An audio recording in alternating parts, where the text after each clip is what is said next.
Welcome to Great Food.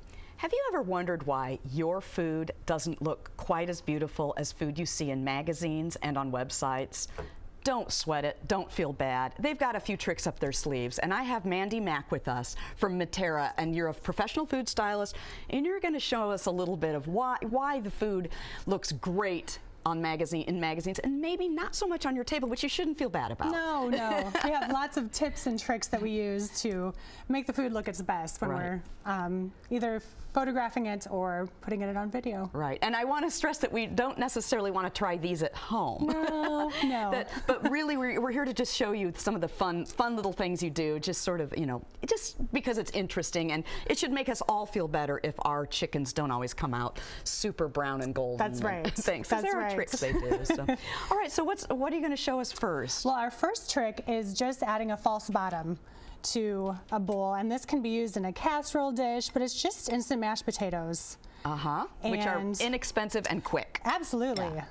And this allows us to not have to use as much product. And it's easier to control the product that we do use as well. Absolutely, so and it mounds really nicely. And it does. Right. And most of the food that we do use, even the tricks and tips that we use, involves real edible food. Right. A lot of people think that we use glue, and sometimes we do, but the majority of the time it's the real deal. It's the real deal. That's great. So that's how they make the bowls of cereal look so full and good, and like you say, it sort of does what you want it to, rather than sort of smushing around. There's less to have to control, and it's just easier. Well, there you go. That looks like ready to photograph for a cereal box. Right. Thanks. This ice cream looks amazing. Oh, ooh, man, can I have some? No? Oh, I mean, it might be pretty delicious. It's a mixture of Crisco and powdered sugar. Okay. And usually we use real ice cream. When we can, but if it's a really especially humid day, as we have many of in Iowa, or if you're going to be outdoors, or it's a long shoot. Exactly. Yes. If it's a complicated shoot, then we go for the fake stuff. That's right. So that looks pretty amazing. So you said it was powdered sugar and Crisco, but then you put cocoa powder in it or something? That's right. Okay, right. So it would probably be pretty tasty. It probably tastes like frosting. That's right. That's right. Yeah, so every time you see these little, ice cream, lovely perfect scoops of ice cream on top of I think that's cool. Yeah, if you can kind of see the barking there. Right, the barking. That's the word for that. That's a professional word. It's a new word to me. So that looks so real and lovely, and it's not melting. No, we could stand here for an hour and it would still look like exactly. that. Yes, it's a good little trick to have up our sleeves for sure. That's great. All right, so now you got a steak. Yum. Yeah. So I've got this beautiful New York strip steak. It's nicely browned. It's grilled to perfection. But one of our secrets is it's completely raw. Really? Yeah. We don't like to cook meat the way it should be cooked or needs to be cooked, because it loses its plumpness, it loses its shape.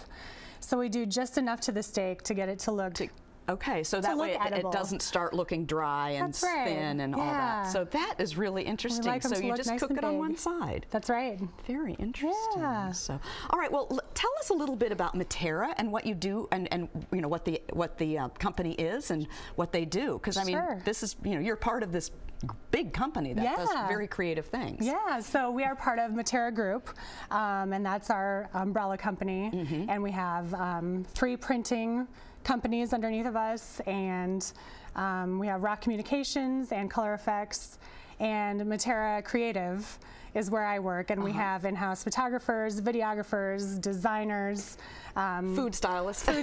I'm one of 2 full-time food stylists.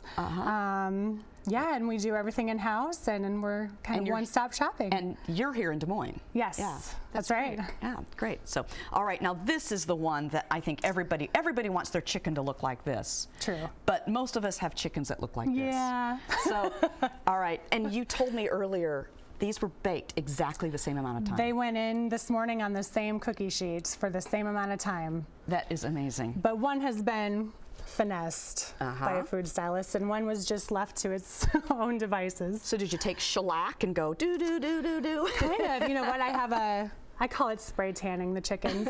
Spray tanning the chickens. I love that. And this is completely edible too, but we spray it before it goes in, and spray it during the duration of the cooking. But what is it? It's kitchen. This is kitchen bouquet. Just kitchen bouquet, which you can buy. So actually, out of all these things that you probably don't want to do, you could do this. You could do that. You could, because kitchen bouquet is just a very savory flavor. Right. It's kind of strong. Yes. Because it's concentrate. But Right. if you just spray, you spray it. You could get your chicken to look like that, and everybody go, oh, ooh, exactly. And just smile when they ask you how you did it. Just, yes. Smile and wink. That's great. And finally, you're going to show us how you get pop cans to look so refreshing and good. Cool, and exactly. Well, this is a mixture of equal parts of glycerin and water.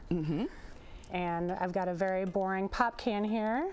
Don't tell that to Pepsi. No, it's not. We love Pepsi. And I just give it a light mist.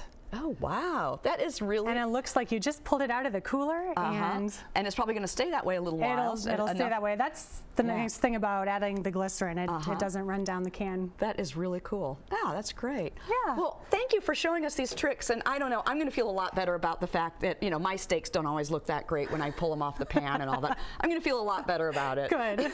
So thanks again for coming in. Thank you for having me.